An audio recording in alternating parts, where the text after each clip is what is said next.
ராமபுரம் அப்படிங்கிற ஊர்ல ராமையாவோட குடும்பம் இருந்துச்சு. அவங்களுக்கு சொத்து பத்து இல்ல, விவசாயம் தான் செஞ்சுக்கிட்டு இருந்தாங்க. ஏதோ இருக்கிறத வச்சே வாழ்ந்துகிட்டு இருந்த குடும்பம் தான் அந்த குடும்பம். ஒரு நாள் சாயந்தர நேரம் ராமையா, அவருடைய மனைவியான லக்ஷ்மி, புள்ள ராமு, மருமக சீதா எல்லாரும் வாசல்ல உட்காந்துக்கிட்டு இருந்தாங்க. ராமையா ரொம்ப கவலையா, என்னவோடா இந்த வருஷம் விளைச்சல் நல்லா விளையுன்ற நம்பிக்கை எனக்கு இல்ல. அந்த பூபதி ஐயா கிட்ட வாங்கின கடனை தீர்க்க முடியுமான்னு தெரியல. ரொம்பவும் பயமா இருக்குடா. ராமு ரொம்ப கோவமா, அப்பா, அந்த பூபதி ரொம்ப மோசமானவன். நாம கட்டின வட்டி அசலுக்கும் தாண்டி போயிடுச்சு. ஆனா இன்னும் அவனுடைய கணக்கு புத்தகத்துல நம்ம கடன் கரையவே இல்ல. நேத்து சந்தையில பார்த்தா நாளைக்குள்ள பணத்தை கொடுக்கணுமா, இல்லனா நம்ம வீட்டை அவன் எடுத்துப்பானா. அதை கேட்டு லக்ஷ்மி பயந்துகிட்டு, ஐயோ, இருக்கிற வீடும் போச்சுன்னா என்ன பண்றது, நாம எங்கடா போய் வாழ்றது? அப்ப சீதா தைரியமா, அத்தை கவலைப்படாதீங்க, அந்த பூபதி கிட்ட அதிகாரமும் பணமும் இருக்கலாம். ஆனா நம்மள மாதிரி ஏழைங்க கிட்ட இருக்க வேண்டியது தைரியம்தான். அந்த தைரியத்தை நாம இழக்க கூடாது. தைரியம் மட்டும் இருந்தா போதுமாமா? கையில ₹1 இல்ல. அந்த பூபதி வந்து நாளைக்கு வீட்டை காலி பண்ணுங்கன்னு சொன்னா என்ன பண்றது? மாமா, எல்லா இடத்துலயும் பலம் மட்டும் போதாது, அறிவும் இருக்கணும். அந்த பூபதிக்கு பேராசை அதிகம் இல்ல. என்கிட்ட ஒரு திட்டம் இருக்கு. அத்தை, உங்க கழுத்துல இருக்கிற அந்த தங்க ஆரத்தை என்கிட்ட கொடுங்க.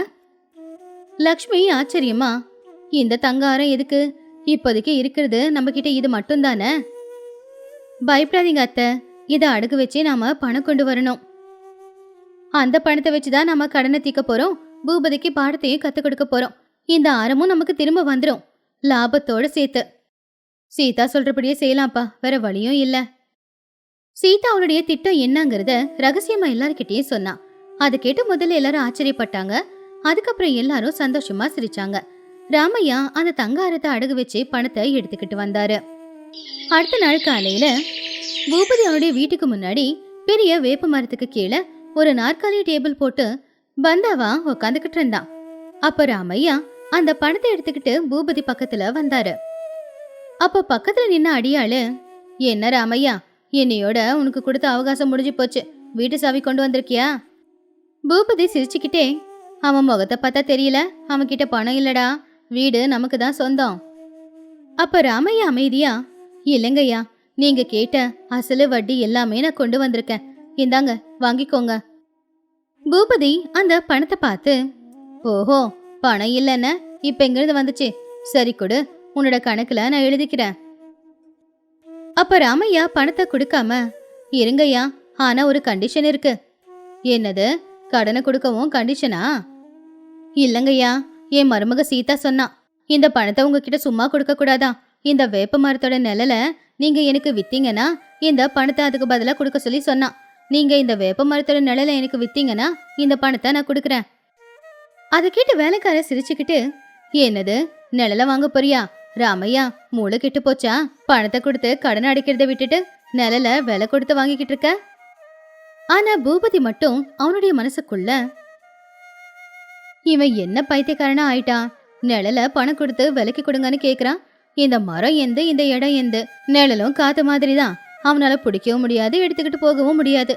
எனக்கு பண லாபம், சரி விக்கிறேன்னு சொல்லிட்டு பணத்தை நான் வாங்கிக்க வேண்டியதுதான் அப்படின்னு மனசுல நினைச்சுக்கிட்டு, சரி ராமையா, அந்த பணத்தை கொடு, அதுக்கு பதிலா இந்த நிழல உனக்கு விக்கிறேன், மிச்சத்தை உன்னோட பாக்கியில எழுதிக்கிறேன். இன்னையில இருந்து இந்த நிழலு உனக்கு தான் சொந்தம். அப்படின்னா நிழல எனக்கு விக்கிறேன்னு பத்திரத்துல தெளிவா எழுதி கொடுங்க ஐயா. எழுதுறேன், நிழல வாங்குற பெரிய மனுஷன் நீதான். பூபதி பணத்தை வாங்கிக்கிட்டான். வேலைக்காரன் பத்திரத்தை படிச்சான். இன்னையில இருந்து பூபதி ஐயாவோட வேப்பமர நிழலு ராமையாவுக்கு சொந்தம். அப்படி இந்த பணத்துக்கு ராமையாவோட கடனும் தீர்ந்து போச்சு அப்படின்னு எழுதிருந்துச்சு. அப்படின்னு பூபதி கையெழுத்து போட்டு கொடுத்தான். ராமையா சந்தோஷமா அந்த பத்திரத்தை வாங்கிக்கிட்டு போயிட்டான். அன்னைக்கு மதிய நேரம் சூரியன் மெதுவா நகர்ந்து போனான். அப்ப அந்த வேப்ப மரத்தோட நிழல் நகர்ந்து பூபதியோட வீடு மேல விழுந்துச்சு. அப்ப ராமையாவோட குடும்பத்தை சேர்ந்தவங்க எல்லாரும் அங்க வந்தாங்க. சீதா நேரா பூபதியோட வீட்டுல அந்த நிழல் எங்க விழுதோ அங்க போய் உக்காந்தா. அப்ப வேலைக்காரன் வந்து, என்னம்மா, யார கேட்டு திண்ணையில உக்காந்துக்கிட்டு இருக்க, ஒழுங்கா எழுந்திரி. அப்ப சீதா ரொம்ப அமைதியா, என்னென்ன, எதுக்கு இவ்வளவு கோவப்படுறீங்க? நான் உக்காந்துருக்கிறது ஒண்ணும் உங்க ஐயாவோட வீட்டுல இல்ல, எங்க மாமா காசு கொடுத்து வாங்கின நிழல்ல. அப்போ பூபதி வெளியில வந்து, என்ன சண்டை, யார் நீ, ஏன் வீட்டு திண்ணையில உக்காந்துக்கிட்டு இருக்க? வணக்கங்கய்யா, என்னோட பேரு சீதா.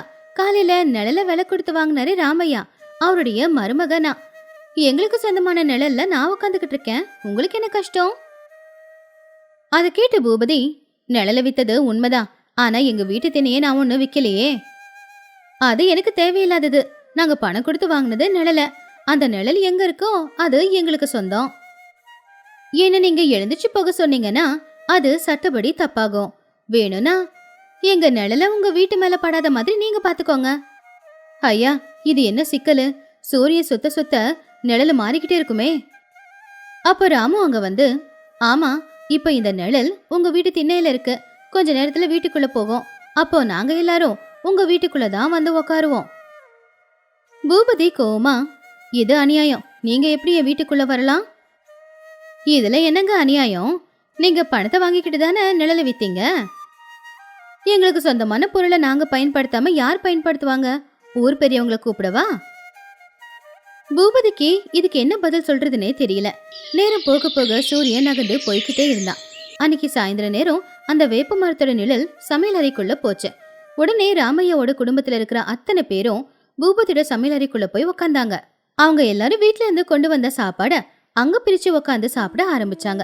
பூபதி கவலையா, என்னடா இது, என் கண்ணுக்கு முன்னாடி என்னோட வீட்டுல உக்காந்துக்கிட்டு இவங்க எல்லாரும் சாப்பிட்டுக்கிட்டு இருக்காங்க. டேய், இவங்கள துரத்துடா. ஐயா, என்னால போக முடியாது ஐயா. நான் போனா அவங்க நிழல மிதிக்கிற மாதிரி இருக்கும். அப்புறம் அதுக்கு நஷ்ட ஈடு கொடுன்னு இந்த சீதா கேட்டாலும் கேப்பா. அப்ப சீதா, எங்க பூபதி ஐயா, உங்க வீட்டுல குழம்பு மனம் நல்லா வருதே, கொஞ்சம் பரிமாறலாம்ல? நாங்க ஒன்னும் இப்போ உங்க வீட்டுல சும்மா உட்கார்லையே, எங்க நிழல தானே உட்காந்துக்கிட்டு இருக்கோம். ஆமாப்பா, இந்த நிழலு ரொம்ப குளிர்ச்சியா இருக்குல்ல. சூரியன் போனதுக்கு அப்புறமும் நிழலு இங்கேயே தான் இருக்கும். நாம இங்கே படுத்துடலாமா? பூபதி ரொம்ப பதட்டமா, என்னது, ராத்திரி எங்க படுக்க போறீங்களா? இது நியாயம் இல்ல ராமையா, ஒழுங்கா வெளியில போயிடுங்க. நான் என்னங்கய்யா பண்றது? என் மருமக கிட்ட கேளுங்க. நீங்க எழுதி கொடுத்த பத்திரத்துல ராமையாவுக்கு தான் இந்த நிழல் சொந்தம் அப்படின்னு தெளிவா தானே எழுதி கொடுத்தீங்க. பூபதி வேற வழி இல்லாம, சரி சரி, அந்த பத்திரத்தை கிழிச்சு போட்டுரு. நீங்க பணத்தையும் எனக்கு கொடுக்க வேண்டாம், என் நிழல எனக்கு கொடுத்துருங்க போதும். அது எப்படிங்க ஐயா முடியும்? காலையில நாங்க எங்க தங்க நகையை அடகு வச்சு அந்த பணத்தை கொண்டு வந்து கொடுத்தோம். அது எங்களுடைய கடனுக்கு சரியா போச்சு.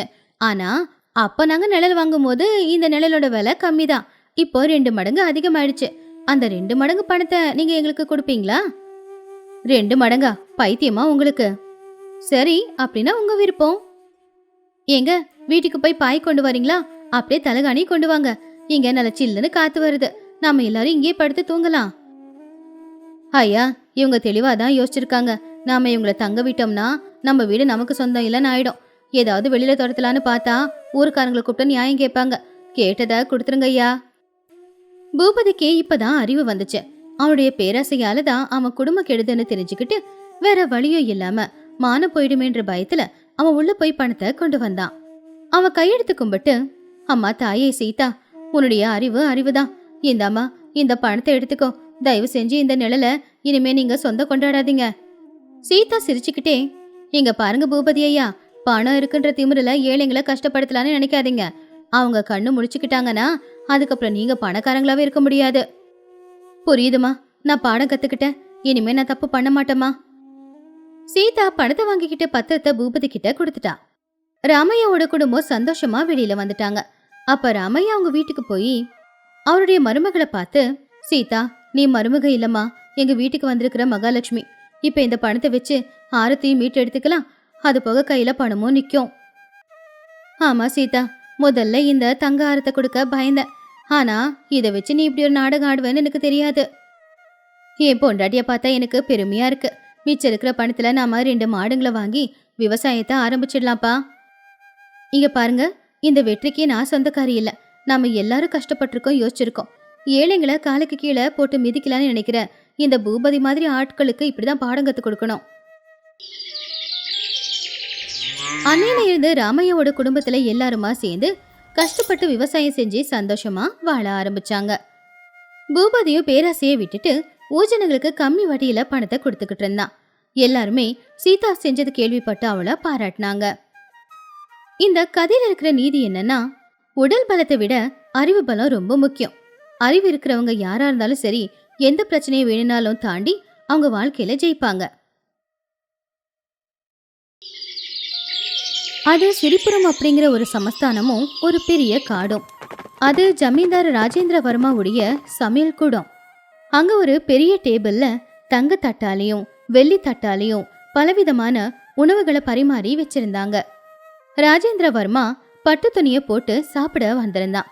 அப்போ ராஜேந்திரவர்மா தட்டுல இருக்கிற ஒரு லட்டு எடுத்து மோந்து பார்த்து ரொம்பவும் கோவத்தோட, சி, என்னடா இந்த லட்டுல நெய் வாசனையே இல்ல. அந்த வேலைக்கார ரங்கையா என்ன பண்றான்? வேலைக்கு வராத சாப்பாடு எனக்கு கொடுக்கறானா?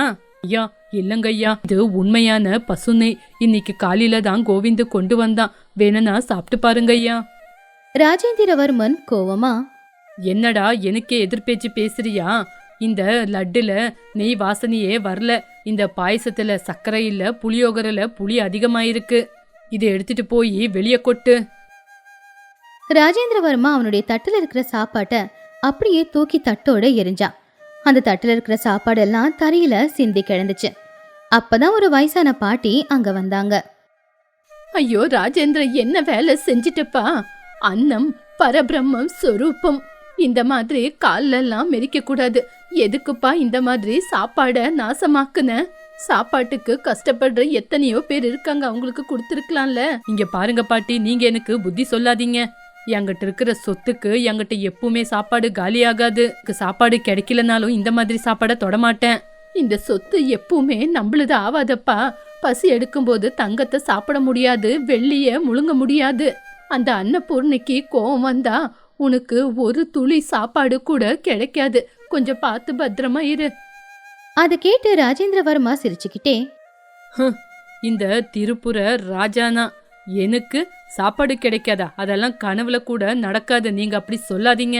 டே வீரா, நம்ம வேட்டைக்கு போனோம். இன்னைக்கு காட்டுக்கு போய் நம்ம மாமிசத்தை சாப்பிடணும். சரிங்க ஐயா, இப்பவே ஏற்பாடு பண்றேன். ஏம்பா, இன்னைக்கு காட்டுக்கு போவாத. சகுனம் நல்லா இல்லப்பா. இந்த சகுனம் எல்லாம் சாதாரணமான ஜனங்களுக்கு தான், எனக்கு இல்ல. டேய் வாடா, கிளம்பலாம். அது அந்த ஊருக்கு பக்கத்துல இருக்கிற அந்த பெரிய காடு. மரங்கள் எல்லாம் ரொம்பவும் உயரமா இருந்துச்சு. சூரிய ஒளி கூட தரையில படாத அளவுக்கு உயரம். அப்ப ராஜேந்திரவர்மா குதிரையில போய்கிட்டு இருந்தான். டே வீரண்ணா, அங்க பாத்தியா அந்த மான் குட்டி எப்படி ஓடுதுன்னு? இன்னைக்கு நம்ம அந்த மானை அடிச்சு சாப்பிட்டே ஆகணும். சீக்கிரமா குதிரையை ஓட்டு. ஐயா, நம்ம ரொம்ப தூரம் காட்டுக்குள்ள வந்துட்டோம். இங்க பயங்கரமான விலங்குகள்லாம் இருக்கும். இன்னும் முன்னாடி போறது வேண்டாங்க ஐயா.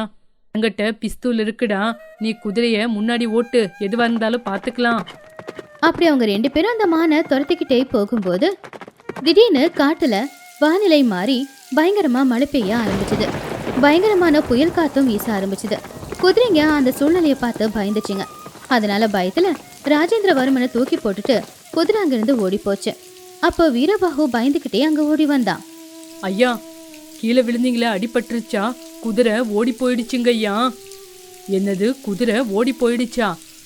ஏண்டா, எனக்கு ரொம்ப பசி எடுக்குது. காலைல கூட சரியா சாப்பிடல, சீக்கிரமா சாப்பாடு கொடு. ஐயா, அந்த குதிரையோட கழுத்துல தான் நம்மளோட பை இருந்தது. அந்த பையுக்குள்ளதான் சாப்பாடு இருந்தது ஐயா. இப்ப எதுவுமே இல்ல. ராஜேந்திரவர்மன் கோவமா, என்னது, சாப்பிட எதுவுமே இல்லையா? அந்த பையில என்ன இருக்குன்னு பாரு, எனக்கு ரொம்பவே பசி எடுக்குது. ஐயா, அந்த பையில எதுவுமே இல்லைங்க ஐயா. தங்கம் வெள்ளியை தவிர அதுக்குள்ள எதுவுமே இல்ல. இந்த மழை என்ன இப்படி ஊத்திக்கிட்டு இருக்கு? சரிவா, அந்த மரத்துக்கடியில உக்காரலாம், காலையில எந்திரிச்சு போலாம். அன்னைக்கு ராத்திரி நேரம் ஆச்சு. மழை நின்னுச்சு. ஆனா பயங்கரமான இருட்டுல காட்டுக்கு நடுவுல அவங்க 2 பேரும் நின்னுக்கிட்டு இருந்தாங்க. பாவம் ராஜேந்திரவர்மனால பசியையும் தாங்க முடியல. வீரபாகு, இந்த காட்டுக்குள்ள பழம் ஏதாவது கிடைக்குதான்னு பாரு, எனக்கு ரொம்பவே பசி எடுக்குது. ஐயா, இது பயங்கரமான மிருகங்க இருக்கிற இடம். ரொம்ப விஷமான பழங்கள்லாம் இருக்கிற இடம். இங்க உங்களுக்கு சாப்பிட எதுவுமே கிடைக்காது. எனக்கு கொஞ்சம் கூட பொறுமை இல்லை. காலையில அந்த பாயசம் லட்டையாவது சாப்பிட்டு இருக்கலாம். நான் கோவத்தோட சாப்பிடாம வந்துட்டேன், அதுதான் பிரச்சனை. ஐயா, இப்ப அதை பத்தி யோசிச்சு எந்த பிரயோஜனமும் இல்ல. ராஜேந்திரவர்மன் தரையில படுத்தான். ஆனா அவனுக்கு தூக்கம் மட்டும் வரவே இல்லை. கண்ணு மூடினாலே கண்ணுக்கு முன்னாடி பலவிதமான உணவுகள் தான் வந்து போகுது. அவன் கிட்ட இருந்த பைய திறந்தான். அதுல இருந்தது வெறும் தங்க காசுகள் மட்டும்தான். என்கிட்ட இவ்வளோ தங்கம் வெள்ளி எல்லாமே இருக்கு. இதெல்லாம் இருந்தாலும் என்னோட வயிறு நிறைய மாட்டேங்குது. ஐயோ கடவுளே, இது என்னப்பா எனக்கு வந்த சோதனை?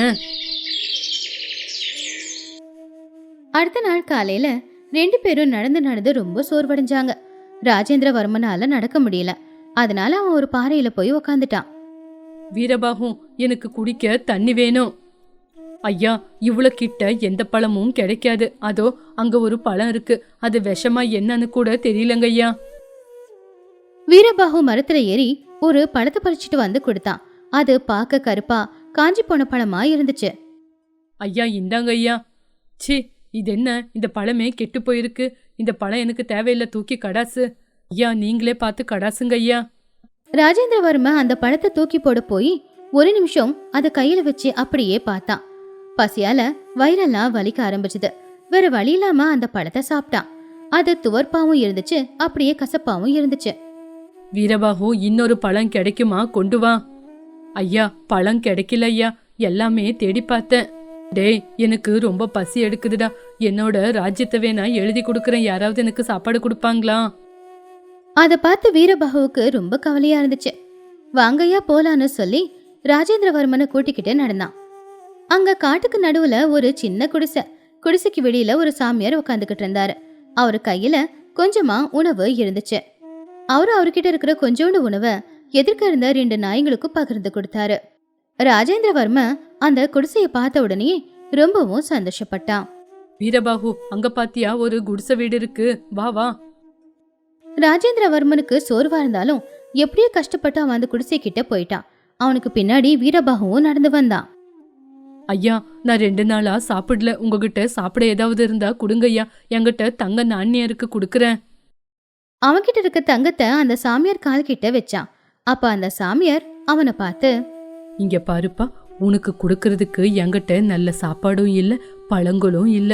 நேத்து சுட்ட ரொட்டி மட்டும்தான் இருக்கு. சரி சுவாமி, நேத்து சுட்ட ரொட்டியா இருந்தாலும் பரவாயில்ல, அதை கொடுங்க சுவாமி. நான் சாப்பிடுறேன், எனக்கு பசிக்குது.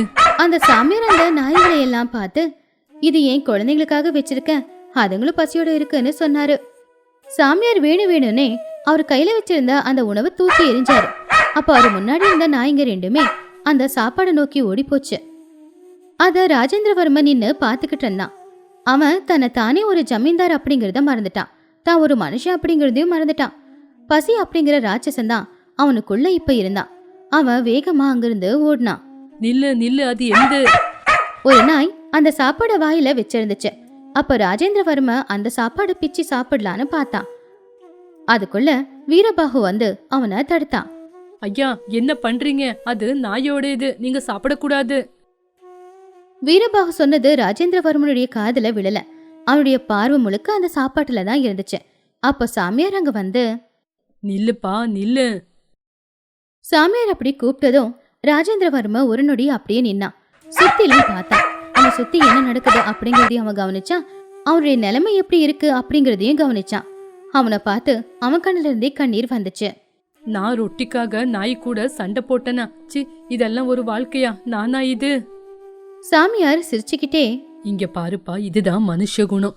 மனுஷனே ஆகட்டும் இல்ல நாயே ஆகட்டும், யாரா இருந்தாலும் பசி வந்தா இப்படிதான். வயிறு நிறைஞ்சிருக்கும் போது திமிரு இருக்கும், பசி எடுக்கும் போதுதான் அதை பத்தி தெரியும். சுவாமி, என்னோட அகங்காரம் என்கிட்ட இருந்து தூரமா இருக்கு. நேத்து வரைக்கும் பசினா என்னன்னு எனக்கு தெரியாது. ஆனா இன்னைக்கு பசியோட அருமை புரிஞ்சு போச்சு. இங்க பாருப்பா, அன்னம் பரபிரம்ம ஸ்வரூபம்னு பெரியவங்க சொல்றத நீ கேட்டிருப்ப. ஆனா சாப்பாட நம்ம கொட்டக்கூடாது. நீ 4 பேரோட பசிய தீக்கணும். அப்பதான் உன் ஜென்மம் சார்த்தகமாவும். நீங்க சுவாமி, இன்னையில இருந்து நான் ஜனங்களுக்கு என்னோட ஆஸ்தானத்துல அன்னதானம் பண்றேன். அடுத்த நாள் வீரபாகு ராஜேந்திரவர்மா 2 பேரும் கஷ்டப்பட்டு அவங்க அரண்மனைக்கு வந்து சேர்ந்தாங்க. அவங்க வந்த உடனே பாட்டி அவங்கள பார்த்தாங்க. ராஜேந்திரா, என்ன பாச்சு? மூஞ்சி வாடி போயிருக்கு, துணியெல்லாம் கிழிஞ்சு போயிருக்கு. ஒன்னும் இல்ல பாட்டி, ஒரு புது ராஜேந்திர பிரசாத் பிறந்திருக்கான்.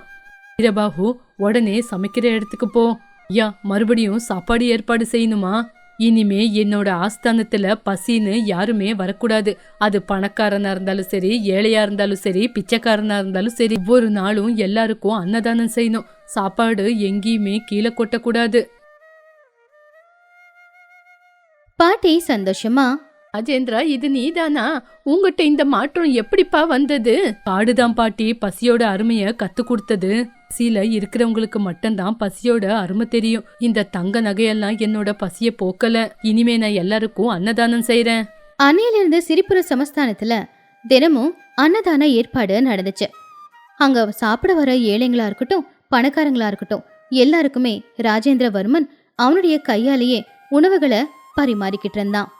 இந்த கதையில இருக்கிற நீதி என்னன்னா, நாம போதும் அப்படின்னு சொல்றது உணவை மட்டும்தான்.